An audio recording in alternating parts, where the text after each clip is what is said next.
अस्सलाम वालेकुम जी, welcome back to my channel तरफ खान व्लॉग्स। मेरा आज का जो व्लॉग है मेरी उन तमाम बहनों के लिए है जो नेचुरल तरीके से कंसीव करना चाहती हैं। सबसे पहले एक डिस्क्लेमर दे दूं कि देखें, मैं गायनोकोलॉजिस्ट नहीं हूं, ना ही मेरा नॉलेज उतना हो सकता है जितना एक डॉक्टर का होता है। सो बेहतर से बेहतर बात तो यही है कि आप लोग प्रॉपर अपने गायनोकोलॉजिस्ट को विज़िट करें और उनसे बेहतरीन मशवरा हासिल करें। लेकिन ये वीडियो मैंने सिर्फ इसलिए बनाया है कि मेरी वो बहनें जो इस बात को अपनी फैमिली में डिस्कस करने से घबराती हैं या इवन गायनोकोलॉजिस्ट के पास जाने से भी घबराती हैं, उनको घर बैठे मेरे ज़रिए से ये नॉलेज मिल जाए। आई नो बहुत सारी बच्चियों की अभी नई नई शादी होगी और बहुत सारी बच्चियां ऐसी होंगी जिनकी कमिंग डेज़ में शादी होने वाली होगी, या बहुत सारी मेरी बहनें ऐसी भी होंगी जिनकी शादी को 6-7 माह, साल, 1.5 साल हो चुका होगा।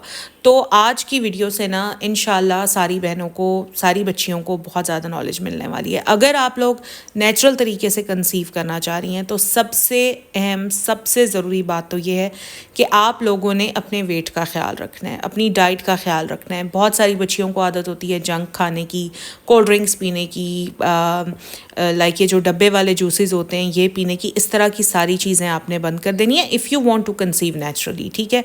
फ्रूट ज़्यादा से ज़्यादा खाएं, वेजिटेबल ज़्यादा से ज़्यादा खाएं, प्रोटीन ज़्यादा से ज़्यादा लें। सिर्फ ये जो बाहर की जो चीज़ें होती हैं, तली हुई चीज़ें होती हैं, पकौड़े, समोसे, फ्राइज़ और चिकन पीस जो डीप फ्राई हुए हुए होते हैं, मतलब इस तरह की चीज़ें अवॉइड करें। बेकरी आइटम जैसे केक, बिस्किट्स, इसके अलावा पेस्ट्रीज़ या जो भी बेकरी आइटम होता है उसको अवॉइड करें। पैकेज्ड फूड, टिन फूड अगर आप लोग खा रहे हैं उसको अवॉइड करें। लॉन्ग स्टोरी शॉर्ट, आपने अपने वेट को मेंटेन रखना है। अब बहुत सारी बच्चियां अपने बढ़े हुए वेट को बिल्कुल सीरियस नहीं लेती हैं और अपने आप को मुख्तलिफ मिसालों से ना लाइक रिलैक्स करने की कोशिश करती हैं कि फ़लाँ औरत इतनी मोटी थी, देखो उसके 6 बच्चे हो गए, या फ़लाँ औरत इतनी मोटी थी उसके 10 बच्चे हो गए। आपका जो बढ़ा हुआ वेट है वो आपकी कॉन्सेप्शन में सबसे बड़ी हर्डल है। तो सबसे पहले तो आपने अपने वेट को कंट्रोल करना है। अगर आपका वेट ज़्यादा है तो अपने वेट को कम करें। हेल्दी फूड खाएं, घर का पका हुआ खाएं, रोटी खाएं, बेशक खाएं, थोड़ी कम खाएं ताकि आपका वेट ना बढ़े। देखें, जैसे ही आपका वेट बढ़ेगा तो होगा क्या, सबसे पहले आप डायबिटीज़ टाइप 2 या टाइप 1 की तरफ जा सकते हैं। फिर आपको PCOS का इशू हो सकता है, थायराइड डिसऑर्डर हो सकता है और इसके अलावा बहुत सारे हार्मोनल डिसऑर्डर्स हो सकते हैं जिनका आपको पता भी नहीं चलना। अब जब ये डिसऑर्डर्स होंगे तो उससे क्या होगा, उससे ये होगा कि आपके पीरियड्स इरेगुलर होंगे और जब आपके पीरियड्स इरेगुलर होंगे तो फिर आपकी प्रेगनेंसी के चांसेस बहुत कम हो जाएंगे। मेरी एक सब्सक्राइबर ने मुझे कमेंट किया था कि आपने थायराइड डिसऑर्डर के साथ दोनों बच्चों को कंसीव कैसे किया। सबसे पहली बात, थायराइड डिसऑर्डर के साथ भी आप कंसीव कर सकते हैं, बट इसके लिए प्रॉपर आपको अपने चेकअप्स करवाने होंगे, अपने डॉक्टर के साथ कनेक्ट रहना होगा। और जहाँ तक बात है मेरे कंसीव करने की, तो जब मैंने पहली बार कंसीव किया माशाल्लाह, तो तब मेरा वेट था जी 56 kg और मैं थायराइड पेशेंट नहीं थी एट दैट टाइम। फिर 4 साल बाद मैंने माशाल्लाह तरब को कंसीव किया। At that time my weight was 65 kg और तब भी मैं थायराइड पेशेंट नहीं थी। तरब के पैदा होने के तकरीबन 3.5 साल के बाद तब मुझे थायराइड डिसऑर्डर हुआ था। जब भी शादी होती है ना तो लड़की के ऊपर लाजमी तौर पर एक सोशल प्रेशर होता है जो उसे हर वक्त ये एहसास दिलाता रहता है कि बस जल्द अज जल्द कंसीव करना है, जल्द अज जल्द प्रेग्नेंट होना है। कुछ ससुराल वालों को भी बहुत ज़्यादा जल्दी होती है कि अब शादी हो गई है तो बस जल्दी जल्दी पोता पोती उन्हें मिल जाए। तो असल में बात कुछ ये है, देखिए मेडिकली ना अगर आप नेचुरल तौर पर कंसीव करना चाहती हैं तो 1 साल लग जाता है। अगर आपके पीरियड्स बिल्कुल ठीक आते हैं, अगर आपको कोई और मसला नहीं है, कोई बीमारी नहीं है, तो शादी के बाद 1 साल का टाइम अपने आप को ज़रूर दें नेचुरल कंसीव करने के लिए। अगर उस 1 साल में आप कंसीव नहीं कर पाती हैं then you should visit your gynaecologist. एक और बहुत इंपॉर्टेंट बात है जो मैं आपको बताने वाली हूँ, आई होप मेरी बहुत सारी बहनों को नहीं पता होगा। आपको ना अपने फर्टिलिटी डेज़ का पता होना चाहिए। अब फर्टिलिटी डेज़ कौन से होते हैं? जिसमें ओव्यूलेशन का प्रोसेस होता है। ओव्यूलेशन किसे कहते हैं? यानी आपकी बॉडी में, आसान लफ्ज़ों में बताऊं तो आपकी बॉडी में एग रिलीज़ होता है। अब ये एग कब रिलीज़ होता है? देखिए, नॉर्मली जिनके पीरियड्स बिल्कुल नॉर्मल तरीके से होते हैं ना तो 28 डेज़ का उनका साइकिल होता है।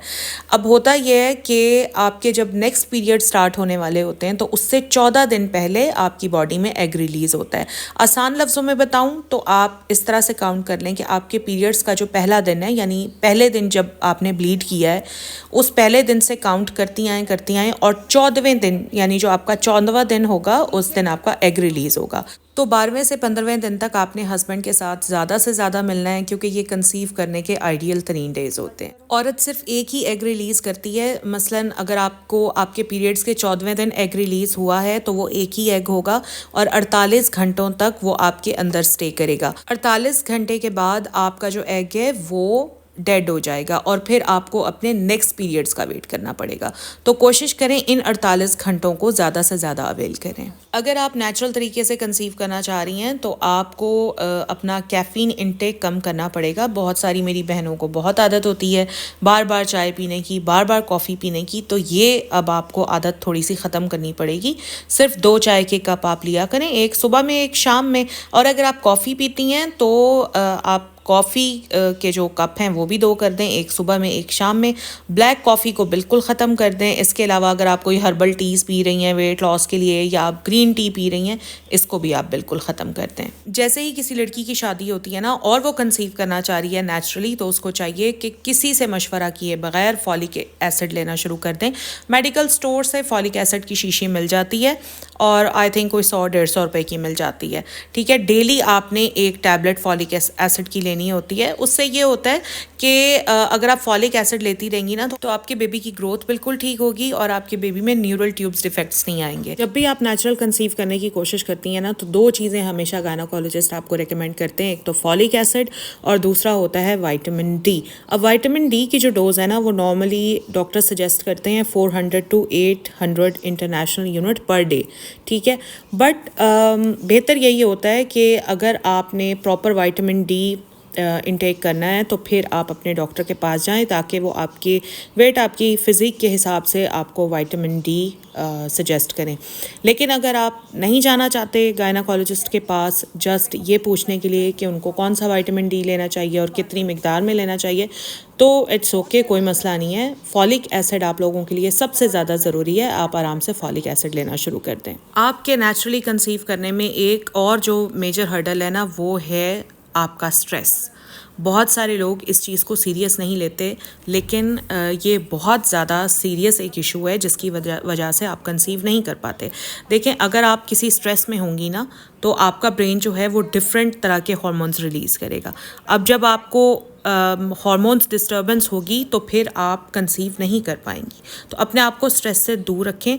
बहुत सारी लड़कियों को बहुत ज़्यादा मसले होते हैं ससुराल में जाकर, तो कोशिश करें कि जो है जैसा है वहीं पर ख़ुद को सेटल डाउन करने की कोशिश करें।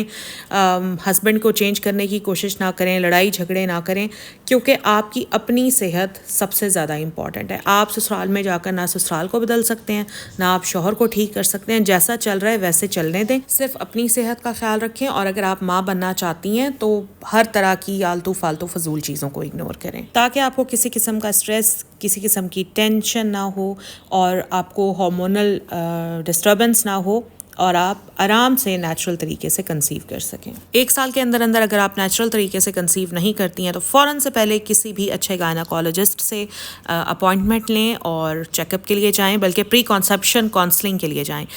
वहाँ पर डॉक्टर्स देखें आपके डिफरेंट टेस्ट करवा सकती हैं। बहुत सारे लोग टेस्ट करवाने से घबराते हैं, आपने बिल्कुल नहीं घबराना। और ख़ास तौर पर हमारे घर में ये जो बड़े बैठे होते हैं ना, ये अक्सर काफ़ी दिमाग ख़राब कर देते हैं। कहना नहीं चाहिए क्योंकि फिर बड़े जो हैं हमारे वो बुरा मान जाते हैं, बट अक्सर वो यही कहते हैं कि कोई ज़रूरत नहीं है टेस्ट करवाने की, हमने कौन सा टेस्ट करवाए थे। देखें, वो ज़माना बहुत पुराना था, वो दौर और था। आज का दौर बहुत एडवांस दौर है।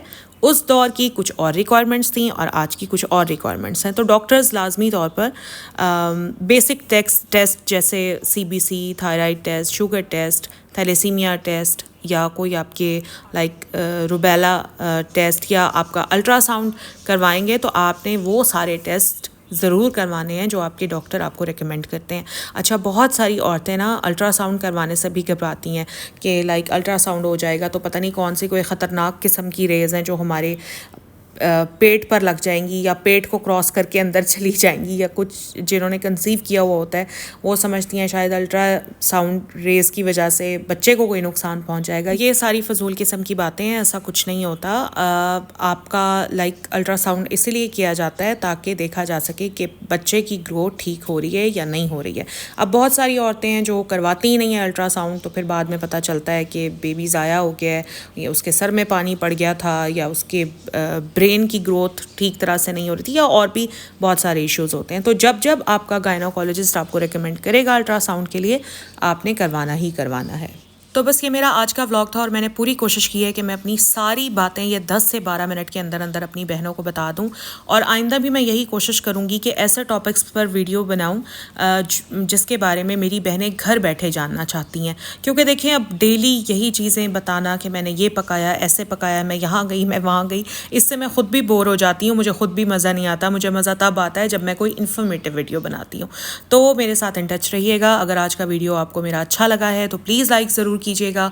चैनल पर अगर फर्स्ट टाइम आए तो मेरे चैनल को सब्सक्राइब भी ज़रूर कीजिएगा, और अपने फ्रेंड्स एंड फैमिली के साथ शेयर भी ज़रूर कीजिएगा, ताकि मेरी वो बहनें जिनको अब तक इन बातों का नहीं पता, उनको भी पता चल जाए। अपना ख्याल रखिएगा जी। अल्लाह हाफिज़।